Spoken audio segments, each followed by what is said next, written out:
All righty. It is the 4 o'clock hour. We'll call this meeting of the Norte Solid Waste Management Authority to order and start with a roll call. Robin, do you mind? Certainly. Commissioner Inscore?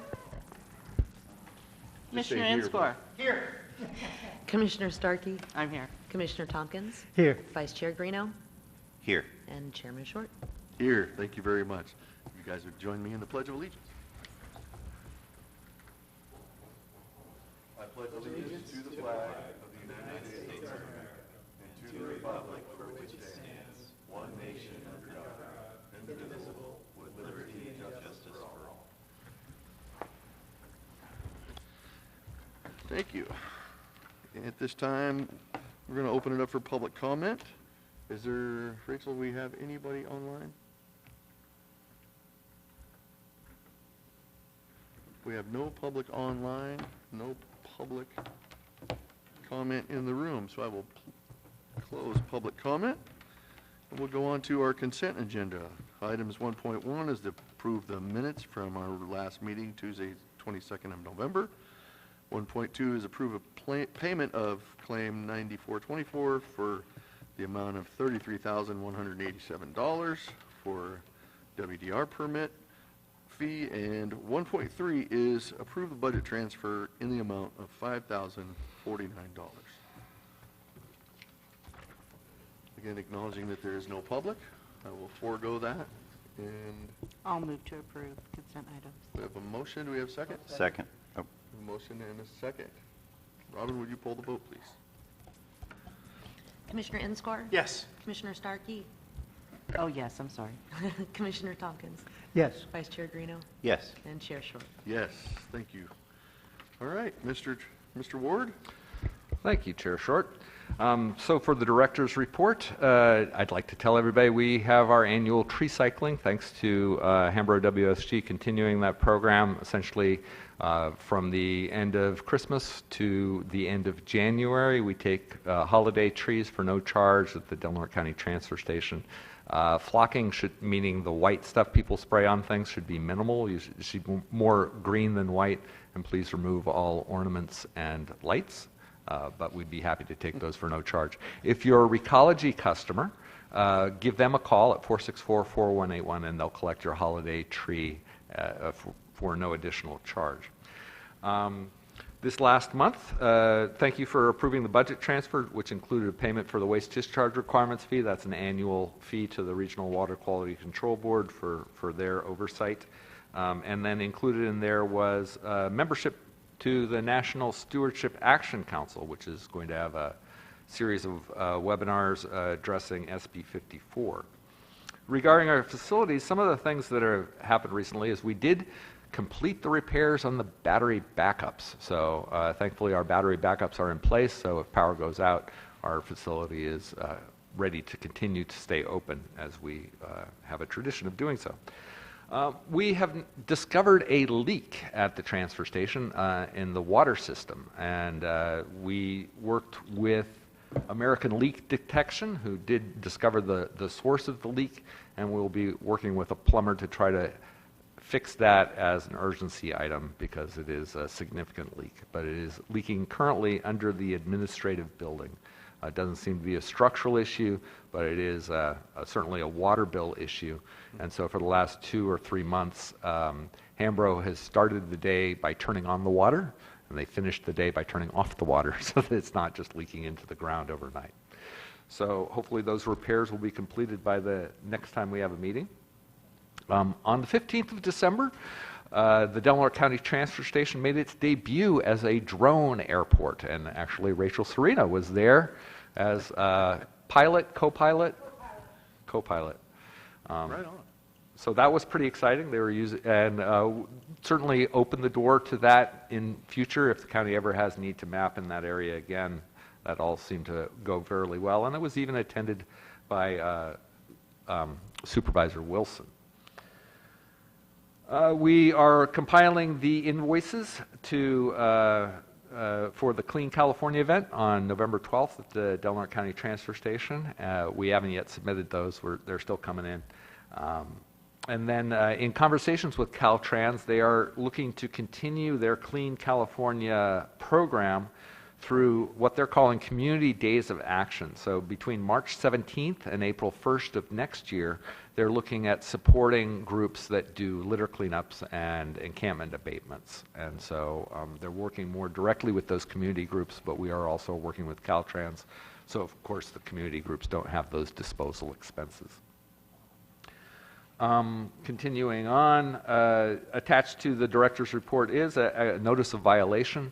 Our RDRS report was delayed in that there was a software glitch on CalRecycle's end, so I wasn't able to meet the deadline. But if there's a notice of violation that comes to this agency, I always feel like it's my responsibility to make sure the board knows and receives an explanation as to And we'll blame what you. that is and what we addressed. And we'll blame you for sure. Perfect, right. That's the gig, I understand. So, but that did eventually get in on time, and I don't anticipate further action on that. The statewide Commission on Recycling Markets and Curbside Recycling appears to have completed its work. It does not appear that the governor is going to reappoint that commission, so I'm proud of the work that we were able to get done, but that will probably be the last time it appears on the director's report. Agenda item 6.2 is discussion about the SB 54 Producer Responsibility Advisory Board. And regarding staffing, you may have noticed Robin Altman. I'm very grateful to her for clerking this meeting, but she's here because Kira had a family urgency that she had to attend to. And staff is stretched just a little bit thin over these holidays, as we seem to have several family medical issues among our staff. So that's keeping us a little bit more distracted than usual. But we have opened recruitment for a refuse site attendant. This is not a new position, it's a position that was left vacant. Since Michael McClellan was advanced from refuse site attendant to office tech / refuse site attendant, we've had a vacancy. And so we feel that by hiring at this point, we'll have enough time to get them trained so that we're ready for the spring and summer months, which tend to be heavier. With that, I've concluded the director's report, and I'd be happy to answer questions, or I can go on to the financials. And I see that Bob Black has asked, what happens to the Christmas trees? And those are generally treated the same way that our brush materials are. And so mostly those are ground up for compost, but depending upon the circumstances, sometimes Hambros does sell those materials as hog fuel. So one of those two markets. Very good. It probably goes without saying, but they are live trees. They are live trees, yes. This is not a Christmas tree recycling program for the artificial plastic and metal trees. Those don't belong in the brush pile. Thank you for pointing that out. Or flocked, right. Minimal flocking only, yeah. Right. Mr. You're flogged. Mr. Inscore, you had a comment or question? I did. Director Ward, regarding the community events and Caltrans' continued community outreach for community action days, because the timing is going to be upon us rather quickly, I wonder if it would be of value in that March 17th to April 1st window to look at phase 2 of the Cooper Greenway as another. That's a very easily identified project that, Supervisor Starkey was there when we did the first one. There's a lot of work yet to be done. Might be something that if we know we're going to get funding, that we can get DDR there again to help us with the heavy lift.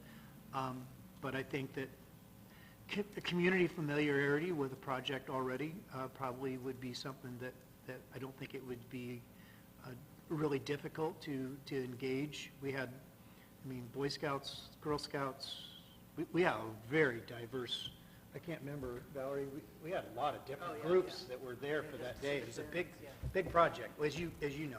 Yep. So it's just a thought that this is going to be right on us quickly. If we want to schedule a project, I'm sure that being that that's on city property, that won't be a problem to get the city on board with that as well. Okay, I'll continue those conversations with Caltrans. At this point, we were sort of sketching out generally how it would work, And it appears that Caltrans is directly reaching out to the Smith River Alliance and other groups that do these kinds of cleanups. So apart from those initial conversations, I'm not yet sure how it will be organized.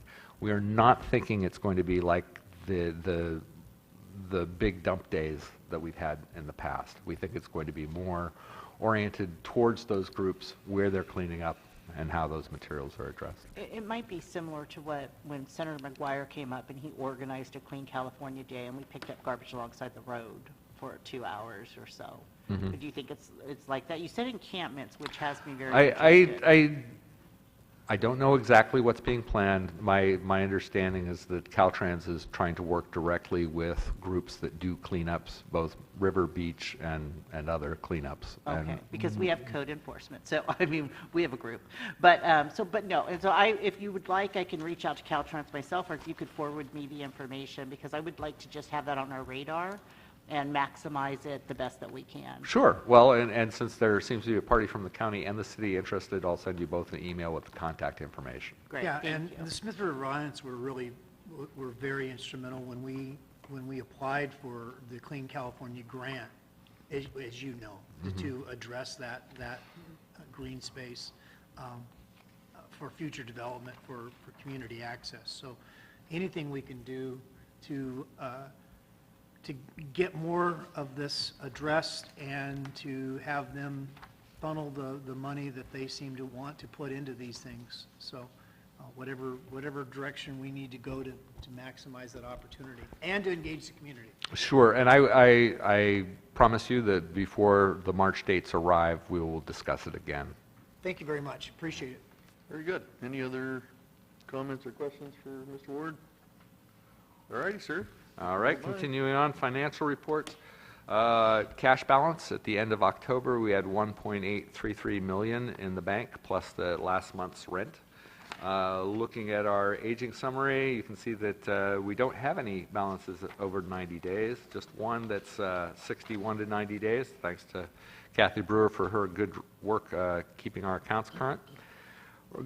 From claims approved by director, once again, you see the largest expenses are to Hambro WSG for the good services they provide at the Del Norte County Transfer Station, and to the interfund cost plan for this room and Rachel and the personnel services and IT services that we enjoy from the county.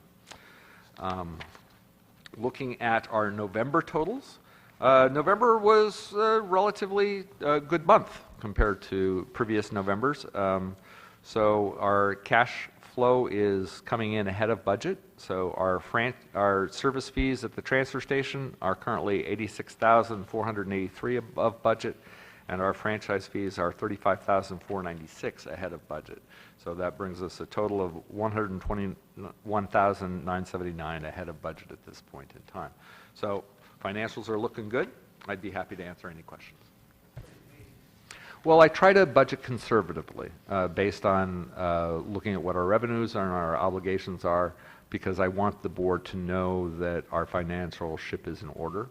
So by showing you that our revenues are exceeding budget, then we're good. And as you know, we started this agency in debt, the debt for the closing the landfill, building the transfer station, and we're slowly crawling out of that hole of debt, and hopefully within this year or the next year we might actually be in the black, but no pun intended, Bob.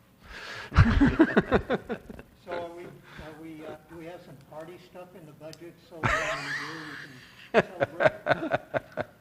Well, on that same note, you know I'm going to ask, because there's this quill line for Polly Pockets and then also What Cats Teach Us desk calendar. Can you explain what those are? Yeah, I can.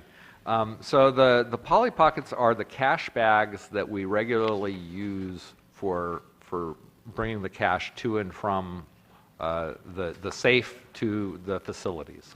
And they were 15 years old, so we need replacements. The calendar just happened to be the choice of calendar from that particular employee, but it's an annual calendar for appointments and such. As the public member, I want you to know we appreciate your detail, the very detailed reports. And out of fairness, I thought Polly Pockets, that is also a toy, just is a so toy. someone. Oh, can okay. know. Those I- with little girls I probably don't know think that. our gate staff are treating those like toys. No, I just, it was just like, why are we buying Polly Pockets? But that makes more sense. I was not Thank you. aware that the bank bags were called Polly Pockets. I didn't know that.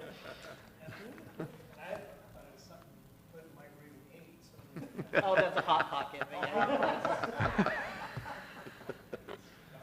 Oh, goodness. Yeah, you don't want that sticking to the roof of your mouth. Okay, so moving on without any other colorful comments for Mr. Well, Ward. not necessarily colorful, but given the strong financial position that we're in, I would like us to begin thinking, maybe even at a mid-year standpoint, of evaluating our budget, even to the point of because I think we all still have this goal that we are going to continue to pursue a Northern County transfer station, not knowing exactly when that is. But as we continue to do well, transferring some of that from a budgetary standpoint into a set aside for those purposes, you know, I'm a firm believer that when you're doing well, that's when you put money aside for the times where, you know, so I just think maybe at mid-year we could take a look at some of those things, because this is really good news. I think that's an excellent encouragement, and also I need to remind the board that we have pending union negotiations, so. Well, that's not those- nearly as much fun as talking about. Okay.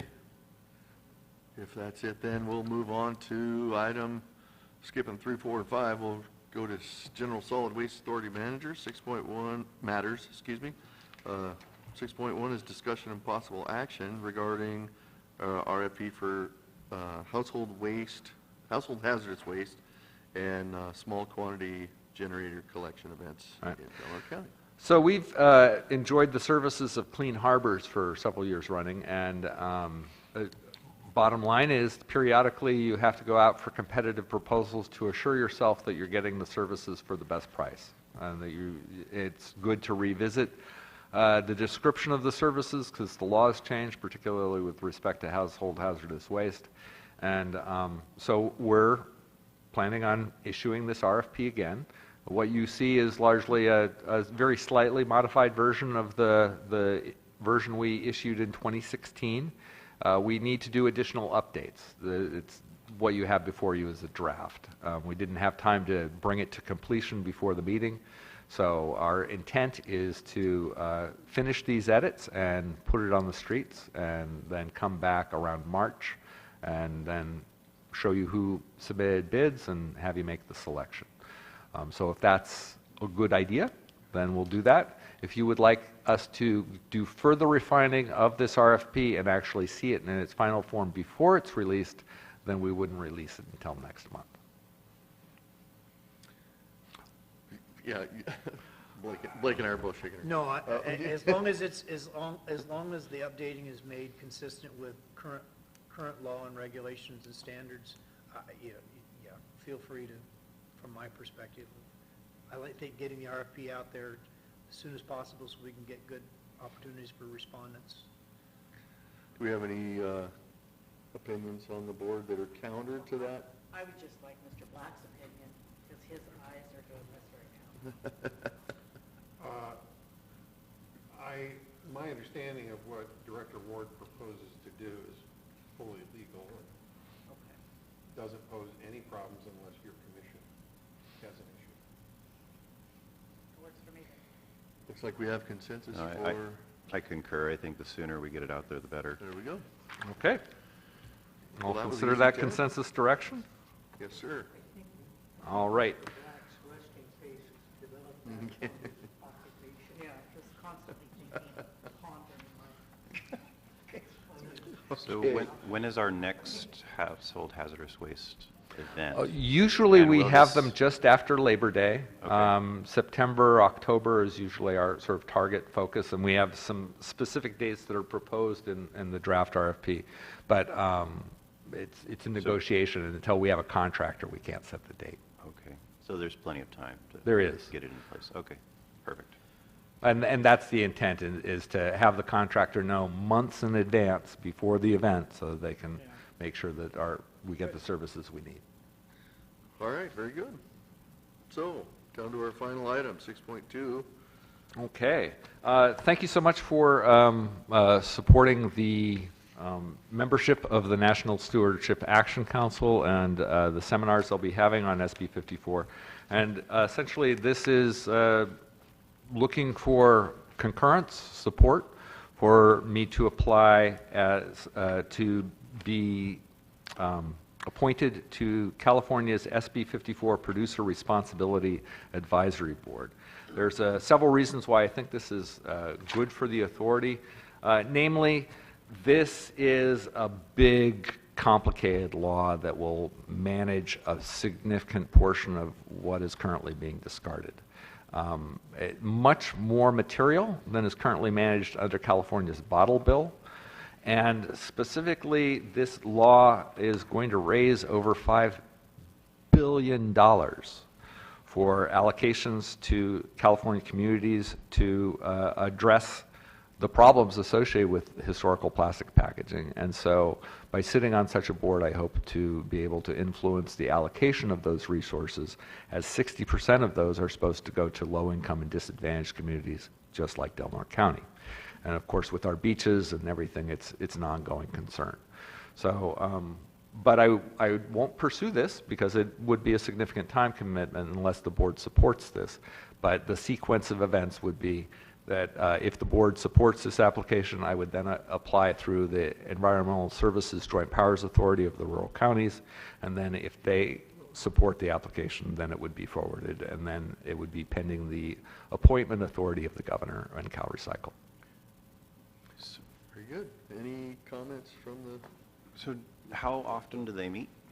They're required to meet at least once a year. My guess is that at least during the first year, as regulations are being developed, that'll be much more frequent. And that was actually also part of the motivation of engaging in these discussions, is that I felt that SB 1383, the law that requires how we manage organic materials, those regulations are particularly challenging for rural communities. And I just feel like if we were more engaged at the point of those regulations being developed, then we might have been in a better position. But even though we tried to stay engaged, the regulations when they came out were like that. So unless you're totally on top of it, it's hard to know even where to start to make your comments so that they might influence a document like that. But if you're on the SB 54 Commission, and you're overseeing how this program is rolling out, and you're one of 17 people, that's a much more significant voice. And so I feel that we might be able to constructively engage in the development of those regulations so that they actually work towards the objectives we'd like to meet. So they meet once a year to That's a minimum. discuss all, That's a minimum. That's a minimum. My guess is that it'll be much more frequent, but one of the challenges, and I'll put this even in my application, is that if the meetings are all in Sacramento, I won't be able to make all of them because just the travel time, it's like a 4-day commitment to make a 1-day meeting. Are these, so these are going to have to be in person, there's not enough? That's uncertain to me. At this point, it says that this commission would be operating under the Bagley-King laws, and currently, I believe the state is calling for those meetings to be in person. There are some accommodations you can do, but again, it's uncertain at this point exactly how those issues would be dealt with. And the other question I would have is that the meetings are one thing, but you're going to be involved in a lot of research, I'm thinking. And that probably will take far more time than the meetings themselves. Am I right? I generally agree. And that's, if you want to be effective, you got to know the terrain you're operating on. Yeah, so it would definitely take, it'll be a learning experience for everybody involved. I'm also thinking that you've already got a lot of good connections out there in that field and with those people. Am I right? Thank you, sir. I'd like to think so. I think both being chair of the technical advisory group for the ESJPA and being treasurer of the California Product Stewardship Council, both are compatible and complementary positions. So, one more question, I'm sorry. Sure. Do you think that you're going to have enough staffing to juggle both of these, or are we looking to have to hire more people? The short answer is yes. I would not hire staff to backfill if I was pulled too far ahead. My guess is that I'm not going to play the same role, but it's a little hard to say how the SB 54 advisory group will organize itself. Because I think it's beneficial that we have a seat at the table. Yep. On the state level, if we can get it. So I'm trying to see what the full picture is. And all I can say is that a lot of it's unknown, and I'll continue to keep you informed. But this agency comes first. I'm not confused about that. So, and this agency comes first and this community comes first, but I also think that having a seat at the table and doing a lot of work on the front end is going to help save us and alleviate some of that work on the back end. Yep. So not only do I support this, I want to offer up a letter from the Board of Supervisors if you feel like that could enhance your application. I think it would, and and if you'd like, I could shop that to our elected representatives as well, Senator McGuire. Absolutely. Would. 100%, Yeah, yes. we should send it to Senator McGuire, Assemblymember Wood, send it to county, send it to city. Yes, absolutely. And I agree with both Jason and Valerie. I think this is really important, Director Ward. And if in doing this means that we, at some point in time, have to look at our staffing, and we need more staffing, it's better to be at the front end of this, just what was just said. If otherwise downstream, you just deal with everything being handed to you, and if we're not there, I mean, look at, I think that your role with the RC ESGPA has been invaluable. I mean, do we ever have that kind of relationship that we have with Mary Pitto if you're not at that table? That's right. Well, and further, the HHW RFP we just talked about, I'm going to have Larry Sweetser look over that. So yeah, it's a very tight working relationship, as well as with John Kennedy, the legislative analysis for the rural counties. We have a very good ongoing working relationship, to the point that they have heard my concerns often enough that they're voicing them back to me before I open my mouth. Well, and I don't want you to be. We need to do whatever we can do as a board to support you in being able to do that, and if that means making sure that we adjust even some budgetary things to make sure that you have accessible monies for travel, whatever it takes, I think this is important. A vote today would be very helpful, and then in my application, I would, of course, constantly reference that I have board support in this application. Well, on that note, do we have a motion? Oh, I would move that we definitely encourage him to make that application. And I will second the motion. We have a motion and a second. Robin, would you poll the vote? Yes. Commissioner Inscar? Yes. Commissioner Starkey? Yes. Commissioner Tompkins? Yes. Vice Chair Greeno? Yes. Chair Short? Yes. Now you have unanimous board Thank you very support. much. I appreciate the support, and with that, hope you all have a great holiday season and a wonderful new year, and I'll see you in January. Very good. Merry Christmas to all. And we will see you January 17th, 2023. Get used to writing that. You're still writing what? Yeah. Oh, absolutely, absolutely.